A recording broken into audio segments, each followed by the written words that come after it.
날에라는 제목으로 말씀을 나누겠습니다. 여러분, 한 날은 참 중요해요. 하루 한 날이 우리에게는 그냥 일반적인 날들이 될 수 있지만 어느 특정한 그 한 날은 굉장히 의미가 있을 때가 있습니다. 저는 한 날 중에 결혼한 날도 기억이 나고 여러 가지가 있는데, 저는 개인적으로 총신대 신학대학원 합격했을 때 그날을 잊을 수가 없습니다. 굉장히 불안했고 2달 정도 공부해서 떨어질 줄 알았어요. 근데 그 은혜가 임할 때가 있어요. 갑자기 은혜가 하늘로부터 구멍이 뿡 뚫려서 은혜가 임할 때가 있거든요. 근데 이제 왠지 시험을 다 끝나고 이제 갈 때, 집으로 돌아갈 때 혹시 붙는 거 아니야라는 생각을 했거든요. 그리고 이제 일주일 뒤에 학교 전산으로 합격을 통지받을 때 그때 그냥 울컥했었습니다. 너무 좋았었어요. 그 한날은 참 의미가 있습니다. 제가 예전에 본 TV 드라마 중에 1945년 8월 15일 어떤 날이죠? 광복절 날 아침에 일본 헌병대에 의해서 총살을 당하는 여러 명의 사람들이 눈을 가린 채 손은 뒤로 묶인 채 이제 날아오는 탄압만 기다리고 있는 그 공포스러운 상황이 있었습니다. 그런데 그때 마을 사이렌이 울리면서 그 마을 곳곳에 있던 그 스피커에서, 라디오에서 소리가 나왔습니다. 일왕이 항복선을 하는 거였어요. 일왕이 공식적으로 2차 세계대전의 패배를 인정하는 항복의 선언을 그 스피커를 통해서 나올 때, 그때 총살로 이렇게 대기하고 있던 사람들이 다 살아나는, 그들에게 있어서 그날은 그날인 거예요. 그날은 그날인 거예요. 오늘도 본문에 보시면 유다인들이 다 죽기로 했던 그날 반전이 일어나는 거죠. 여러분 기억나시죠? 하만에 의해서 1월 며칠 날 조서가 꾸며졌습니까? 네, 잘 모르시죠? 13일 날 조서가 꾸며졌고 이제 유다인들은 다 죽게 되었어요. 그리고 그 해에 12월 13일 날 다 죽게 되었어요. 그런데 정확하게 70일 뒤, 1월 13일이 지난 70일 뒤 3월 23일 날 또 하나의 조서가 발행이 됩니다. 그 조서는 뭐였죠? 유다인들이 모여서 저쪽에서 죽이러 들려할 때 스스로 방어할 수 있는 법을 만들어줬어요. 그리고 공격할 수 있는 공격권도 줬어요. 그러니까 유다인들에게는 사는 날이 된 거예요. 12월 13일은 죽는 날이 아니라 다 같이 사는 날이 되는 반전의 의미가 있는 날이 된 거죠. 자, 오늘 본문의 1절은 이제 회고에 가까운 지난 날을 회고하는 이야기로 시작이 되는 겁니다. 8장까지는 이미 있었던 이야기고 8장은 3월 23일 조서가 반포된 날을 기점으로 끝이 나요. 그리고 9장으로 넘어오면 이제 추억하는 회고의 날로 해서 회고로 해서 이 이야기가 끌고 오는 거예요. 3월 23일 이후에 9개월이 지난 이제 12월 13일이 된 거예요. 그 12월 13일 당일날 어떤 일이 일어나는가? 반전이 일어난 거죠. 1절 보시면 이렇게 됩니다. 왕의 어명을 시행하게 된 그날에 유다인의 대적들이 그들을 제거하기를 바라던 그날, 유다인들이 도리어, 이게 반전이죠, 도리어 자기를 미워하는 자들을 제거하게 된 그날인 거예요. 그날 3월 23일 이후로 9개월이라는 시간이 흘러오면서 이제 누가 가장 많이 스트레스를 받았을까요? 원래는 유다인들이 1월 13일 날 1차 조서가 쓰여진 날 이후로부터 이제 나는 죽는구나, 공포감에 스트레스를 받았겠죠. 그런데 70일이 지난 이후에 또 다른 조서가 발행이 되었고 그 조서는 유다인이 살 길을 제시된 조서였단 말이죠. 그리고 이제 유다인들은 12월 13일을 두려워하지 않았습니다. 살 수 있는 길이 열렸기 때문에. 그러면 누가 이 9개월 동안 12월 13일이 다가오면 다가올수록 스트레스를 받았겠습니까? 누가 죽음에 대한 공포를 느끼고 살았을까요? 매일 죽음에 대한 공포로 힘든 나날을 보냈을까요? 바로 하만의 가족들입니다. 그리고 하만에게 동조했던 그 나쁜 세력들, 함께 유다인을 죽이기로 하기로 결심하고 함께 편을 먹었던 동조 세력들은 이제 죽을 날만 기다리고 있는 거예요.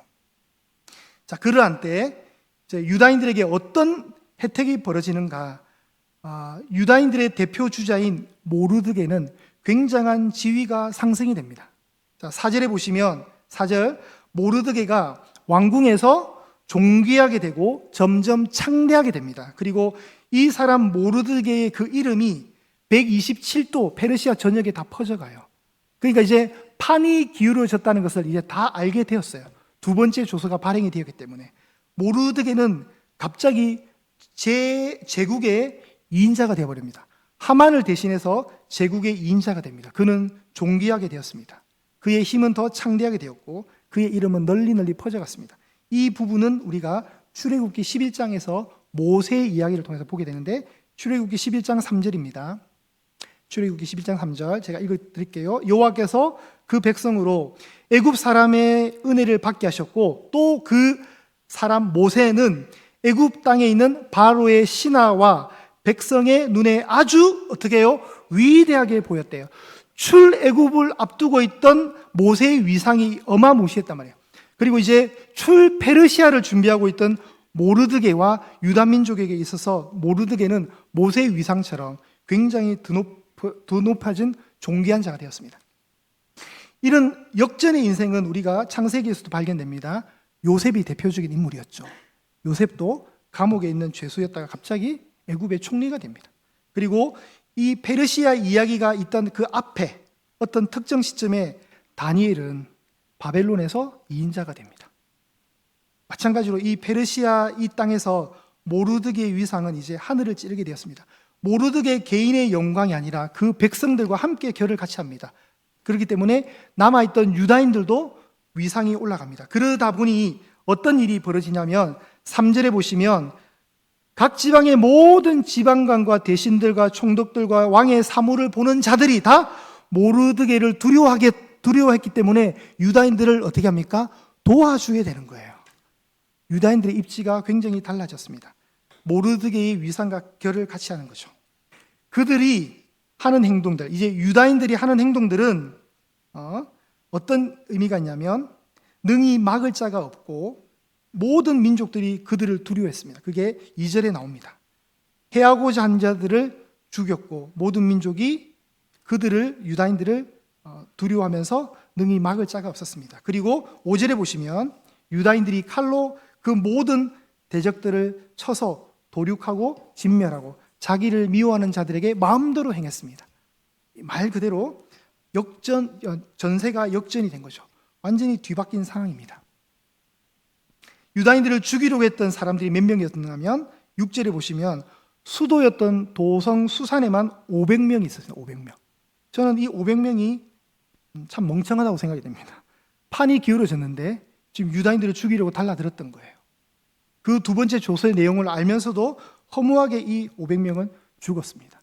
그리고 다음 주에 설교에 나오겠지만 300명이 더 죽습니다.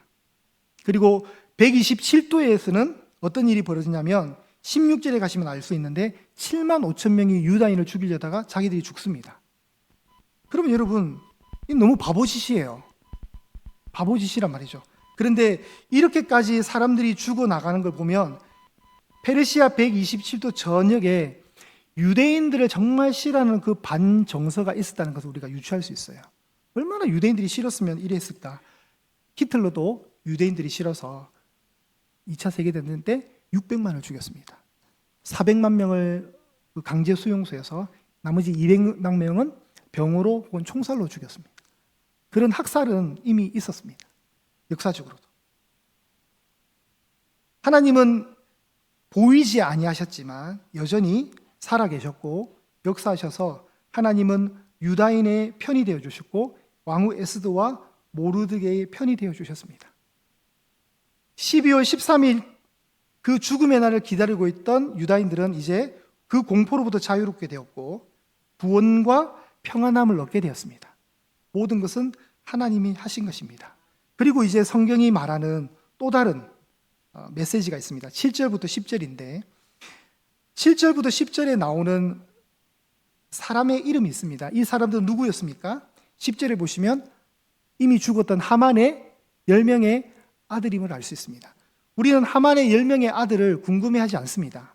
그들이 어떤 삶을 살았고 그들의 특히 이름은 궁금하지 않습니다. 그런데 성경에는 정확하게 이 10명의 아들의 이름이 노출이 돼요.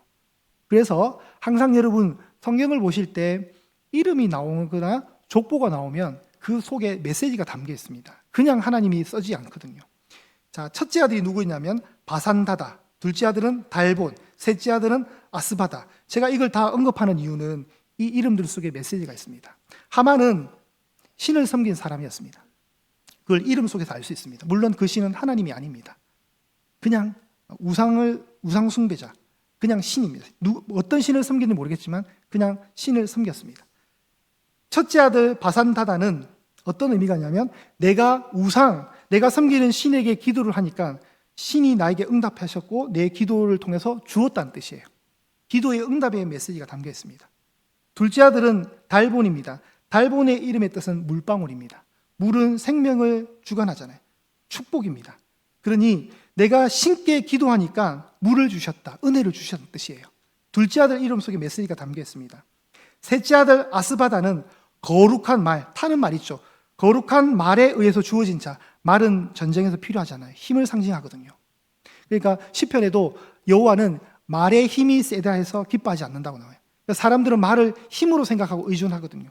그런데 그 당시에 어떤 말인지 모르겠지만 거룩한 말에 의해 주어진 자란 뜻으로 아스바다라고 이름을 지었습니다.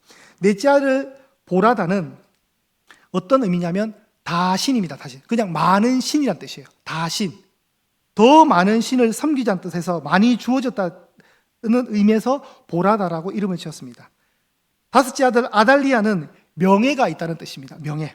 그리고 여섯째 아들 아리다다와 여덟 번째 아들 아리세와 아홉 번째 아들 아리데, 전부 아리가 들어가죠. 이 아리는 사자란 뜻이에요. 우리 그 호랑이와 견줄 수 있는 사자, 응하는 사자예요. 그 사자란 뜻이 아리예요. 근데 아리다다는 무슨 말이냐면 강한 사자란 뜻이 됩니다. 그리고 아리세는 어떤 의미냐면 정복하는 사자란 뜻이 되고요. 아리데는 풍족한 사자란 뜻이 됩니다. 그리고 제가 빠뜨렸던 일곱 번째 아들 바마스다. 이 뜻은 가장 위대한 사람이라는 뜻이고요. 막내 아들 외사다는 바람처럼 강한 아들이라는 뜻입니다. 그러니 여러분, 이 10명의 아들의 이름을 쫙 분석해보면 어떤 의미가 있냐면 하만이 자기 신앙의 고백을 담아 지었다는 걸 알 수 있습니다. 하만의 신앙 고백은 우상입니다. 어떤 특정 우상의 신을 섬겼더니 기도를 들어주셨고 나를 강하게 만들어줬다는 거예요. 그래서 첫 번째 아들부터 10번째 아들 모두의 이름 속에 전부 풍족이 담겨 있어요. 풍족. 강함과 풍족이 담겨 있습니다. 그러니까 이 아들이 얼마나 자랑스럽겠습니까? 자, 우리 말씀 하나 찾아볼게요. 에스더 5장 11절을 한번 보시겠습니다. 여러분 성경책 에스더 5장 11절 한번 찾아보시겠습니다.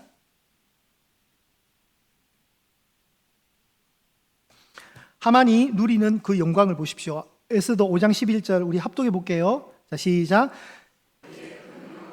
자녀가 많은 것과 왕이 자기를 들어 왕의 모든 지방관과 신하들보다 높인 것을 다 말하고, 하만이 국가 2인자가 되면서 너무 기분이 좋았던 거예요. 그때 툭 튀어나왔던 말이 자기의 영광과 자녀가 많은 것, 딸들도 있었던 것 같아요. 그런데 아들들의 이름은 전부 다 이런 메시지가 담겨 있는 겁니다.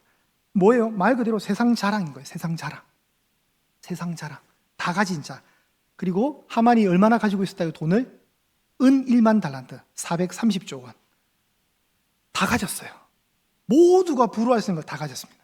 최고의 권력과 최고의 돈과 최고의 자랑거리, 아들들을 다 가졌습니다. 그런데 10절에 보시면 그 하만의 10아들이 그날 어떻게 됐습니까? 죽게 되었습니다. 이 하만의 집안의 몰락은 철저하게 예언이 되어 있습니다. 예언이 어디를 한번 보셔야 되냐면 6장 13절인데요. 6장 13절 하만이 모르드게의 마치 종처럼 거리를 횡보하는 그 퍼포먼스 이벤트가 끝나고 머리를 싸매고 자기의 집으로 돌아와서 자기가 오늘 당한 일을, 굴욕을 아내와 친구들에게 말할 때 그 아내와 친구가 어떤 말을 했냐면, 여러분 이 기억나실 거예요. 마치 예언처럼 복선을 하나 깔아버려요. 제가 읽어보겠습니다. 중반절부터 모르드게가 과연 유다 사람의 후손이면 당신이 그 앞에서 굴욕을 당하기 시작하였으니 능히 그를 이기지 못하고 분명히 그 앞에 엎드려지리이다. 제가 지난번에도 이 설교할 때 이 말은 정말 쓸데없는 말이라 그랬죠. 굳이 안 해도 되는 말이라 그랬죠. 제가 어느 날 감기에 걸렸어요. 기침을 콜록콜록 하니까 저희 아들내미가 아빠 이러다가 아빠 죽는 거 아니에요? 이런 말은 쓸데없는 말이에요. 그죠? 감기 때문에 잘 죽지는 않아요. 그죠? 뭐 정말 심하면 죽을 수 있는데 그냥 제가 기침하는 것 때문에 우리 아들이 너무 흥분해가지고 아빠 이러다가 죽는 거 아니에요? 이러면 그걸 쓸데없는 말이라는 겁니다. 그죠? 이 말을 굳이 안 해도 됩니다. 저는 이 성경책 보다가 너무 재밌었어요. 6장 13절은 안 해도 되는 말이에요. 근데 이 말이 툭 튀어나왔다는 것은 하나님이 하시는 거예요. 하나님이 이 집안의 몰락을 예언해 주시는 거예요. 그리고 이 몰락은 이미 민수기라는 구약 성경에서 이미 예언이 되었습니다. 우리 말씀 하나 더 찾아볼게요. 이 시점으로부터 900년 전에 혹은 1000년 전에 제가 이걸 왜 두루뭉실하게 말할 수밖에 없냐면 모세의 연대 때문에 그래요. 출애굽 당시에 모세의 그 연대, 애굽의 연대 때문에 900년에서 1000년으로 보는 겁니다. 이 시점에서 시간을 돌려서 900년 전에 모세가 민수기에서 이미 이걸 얘기했어요. 발람이라는 메소포타미아의 유명한 선지자가 있었는데 발락이라는 왕이 이 온 천하에 퍼져 있는 이스라엘 백성들을 저주하려고 돈을 주고 사와요. 메소포타미아의 선지자 발람이 그 발락의 꾀임에 와서 예언을 하는데 전부 다 축복을 해버려요. 그 축복을 할 때 한 구절이에요. 민수기 24장 20절입니다. 한번 올려주실까요? 민수기 24장 20절. 자, 제가 읽겠습니다. 또 아말렉을 바라보며 뭐 한다고요? 예언하여 이르기를 아말렉은 민족들의 으뜸이나 그의 종말은 멸망에 이르리로다. 자, 아말렉의 결론은 뭐라고요? 멸망인 거예요. 멸망. 이걸 보셔야 돼요. 이것은 이 멸망을 이미 예언한 거예요. 성경에서는. 그러니 하만의 열아들이 죽는 사건은 아말렉의 씨가 완전히 종결된 걸 하나님의 예언의 정확한 성취입니다. 아말렉은 말 그대로 민족의 으뜸이었어요. 정말 으뜸이었어요, 여러분. 하만을 보시면 알 수 있어요. 그 후손이니까. 아말렉은 민족들의 으뜸이었지만 그 끝이 뭐예요? 왕성함과 성공이 아니라 멸망이라는 거예요. 그 멸망의 예언, 민수기 24장 20절의 이 예언이 에스더 9장 10절에 그대로 성취가 되는 겁니다. 하나님의 역사입니다. 굳이 안 해도 되는 말을 했고 마치 그 말이 이루어지듯이 민수기의 말씀이 그대로 성취가 된 겁니다. 그리고 또 하나 우리가 봐야 될 게 뭐냐면 그러면 유다인들이 자기를 공격하는 사람들을 죽이는 이 살생은 사실 여러분 가슴 아픈 일이잖아요. 사람을 죽이는 게 뭐가 그렇게 기쁘겠어요. 500명이나 죽고 전국에서 7만 5천 명이 죽는데 이게 사실 윤리적인 관점에서 보면 불편한 얘기란 말이죠. 그런데 성경은 이것을 불편하게 얘기하지 않습니다. 이 전쟁은 거룩한 전쟁입니다. 왜 그러냐면 10절 끝에 뭐가 나옵니까? 하만의 열 아들이 죽었지만 자, 여기서 우리가 봐야 될 중요한 문장은 성경에 그들의 재산에는 손을 대지 않았다. 이 말이 여러분 성경에 여기만 나오는 게 아니라 한번 보실까요? 15절에도 나옵니다. 15절에도. 15절 끝에 보세요. 수산에서 도륙하되 그들의 재산에는 손대지 아니하였다. 그리고 16절 끝에도 보세요. 7만 5천 명을 도륙하되 그들의 재산에는 손을 대지 아니하였다. 그러니 유다인들이 지금 자기를 공격하는 사람들을 죽이고 그들이 가지고 있던 재산과 물품들을 탈취물로 가져와도 돼요. 실제로 조서에도 탈취해라 그랬거든요. 근데 손을 대지 아니한 것은 뭐냐면 약탈이 목적이 아니었다는 거예요. 이 전쟁은. 그리고 사적인 복수가 아니라는 거예요.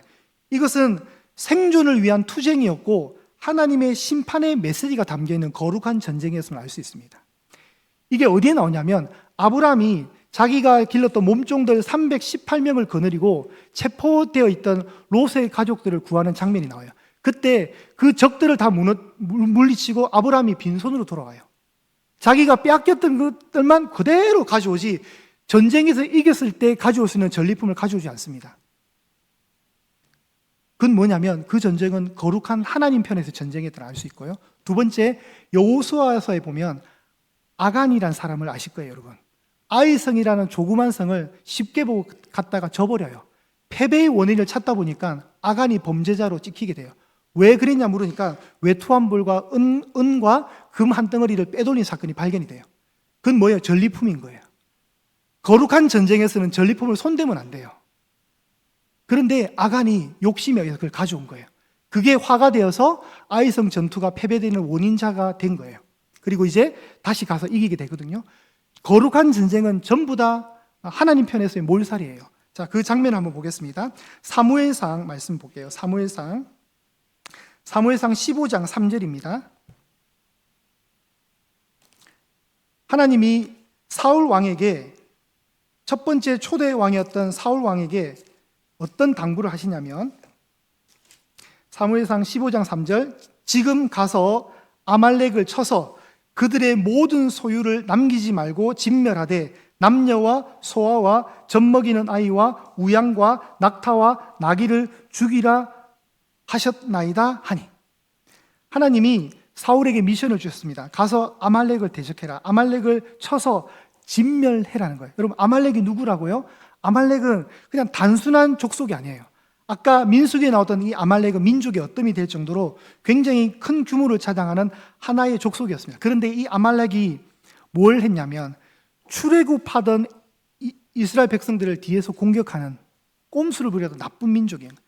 그러니까 이게 왜 하나님 앞에 화가 되었냐면, 하나님이 애굽에서 구원한 그날에, 애굽이라는 엄청난 핍박받던 나라에서 건져냈잖아요. 구원이란 말이에요. 근데 그 구원의 일을, 그 거룩한 구원의 일에 찬물을 끼얹는 듯한 나쁜 짓을 한 족속이 아말렉이었어요. 그래서 하나님이 전에도 말씀드렸지만 아말렉을 천하에서 지우라 그러잖아요. 아말렉은 보통 민족이 아닌 거예요. 그러니까 보통 블레셋이라든가 아람이라든가 아수르, 바벨론, 블레셋, 유다를 괴롭혔던 많은 국가들이 있는데 그건 중요하지 않아요. 아말렉이 제일 중요해요. 하나님 편에서 아말렉은 정말 죽여버려야 되는 나쁜 족속인 거예요. 그러다 보니까 아말렉은 멸망받는 거예요. 멸망. 그런데 사울이 순종을 하지 않아요. 아말렉을 치러 들어갔더니 너무 좋은 소와 양과 염소들이 있는 거예요. 그래서 그걸 살려요. 그리고 심지어는 아말렉의 대장이었던 아각 왕도 살려요. 죽이지 못해요. 그 불순종의 찌꺼기가 흘러서 지금까지 페르시아 땅까지 온 거예요. 그때 죽였으면 되는데 그때 다 진멸해라는 그 명령을 어기고 살려준 그 작은 불씨들이 살아서 지금 온 유다 민족을 죽이려는 선두에 서던 하만이 지금 페르시아에서 살았던 거예요. 하나님이 이제 그 모든 것을 이제 끝을 내십니다. 어떻게 해요? 하만의 10아들이 죽는 것을 통해서 모든 걸 종결시켜버려요. 자, 우리가 윤리적 관점에서 보면 사람을 죽이는 참 불편하잖아요. 그런데 이것은 여러분 종말론적 관점에서 보셔야 됩니다. 종말론적 관점에서 하나님은 훗날 다시 그 아들의 재림이라는 시간 속에서 거룩한 전쟁을 걸어오실 거예요. 여러분, 오늘 그날, 설교의 제목인 그날은 앞으로 우리 모두가 맞이하게 될 그 한날을 지향하고 있습니다. 그 한날은 예수님이 강림하시는 재림의 날, 그 재림의 날, 마지막 심판의 날, 우리가 구원받는 날, 유다의 사자의 모습으로 오시게 될 그 위험에 찬 만왕의 왕이 다시 오시는 그날 하나님은 회개하고 돌이키기를 원하셨던 그 과거의 하나님이 아니라 그날은 자비가 1도 없는 날이에요. 그날은 다 불신자들이 다 심판받는 날입니다. 그날에는 하나님의 긍휼과 자비가 없습니다. 그게 바로 거룩한 전쟁의 날인 거예요. 그날은 하나님, 이제부터 예수님 믿을게요, 봐주세요, 이미 늦어요. 예수님이 이제 오기로 한 그날은 엄청난 날인 거예요. 그런데 성도인 우리가 이제 그날 하루를 바라보며 살아갑니다. 여러분, 그날을 고대하시기를 바랍니다. 마라나타의 날입니다. 그날이 주 예수의 어디서 오시옵소서. 마라나타의 날입니다. 그 한날을 우리도 바라보고 있는 겁니다. 세상은 그날이 도래하는 그날까지 여전히 기세등등할 것이고 강대함을 자랑할 것이에요. 상대적으로 우리는 위축될 것이고 그 기세등등함과 강대함 속에서 짓눌려 있을 수도 있습니다. 성도인 우리는. 그런데 속지 마십시오. 그날은 우리에게서 더 크고 놀라운 하나님의 역사가 있는 큰 날입니다, 여러분. 영상이 준비되어 있는데 혹시 그거 틀 수 있을까요? 혹시 유다의 사자 가능한가요? 제가 유튜브 보다가 너무 감동받은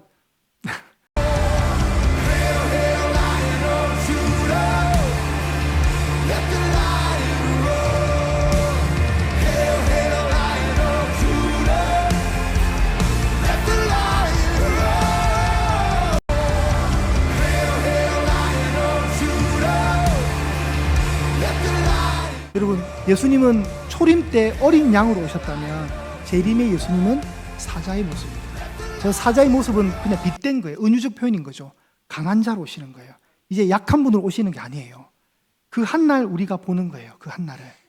그리고 우리가 오늘 메시지 속에서 발견하는 것, 진짜 우리가 어떤 걸 자랑으로 삼아야 되는가. 여러분, 하만의 죽음과 하만의 10아들의 이름을 보시고 그 10아들의 죽음을 보십시오.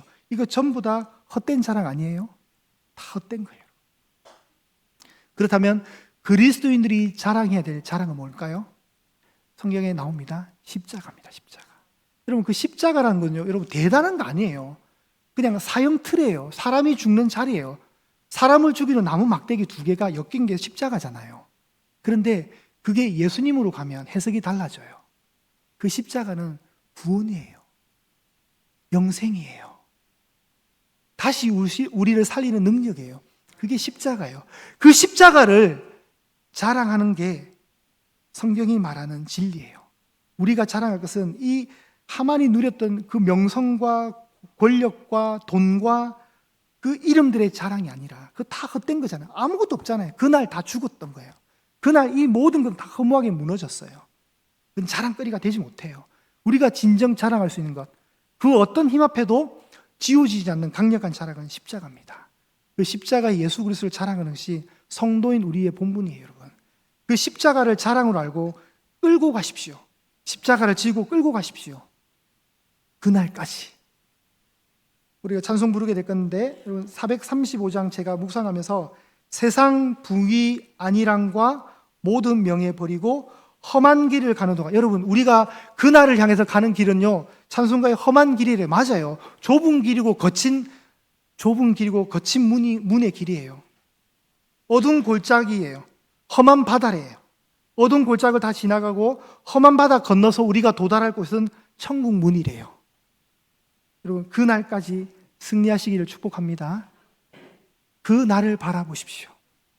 우리에게 허락될 그 반절의 그 반전이 되는 그 한 날, 유다인들이 죽어야 됐던 그 날은 다 사는 날이었잖아요. 마찬가지입니다. 우리가 살게 될 그 날을 바라보시면서 가셔야 됩니다. 이것이 에스더스가 말하는 9장의 구원의 이야기입니다. 사랑하는 여러분, 헛된 세상적 어떤 자랑거리들 여러분 아무 의미 없습니다. 우리가 붙들어야 될 유일한 자랑은 뭐라고요? 십자가. 이 한 주도 십자가 붙드시면서 예수님 손 꼭 붙들고 천국문에 이르기까지 그분과 동행하시는 은혜가 있기를 축복합니다.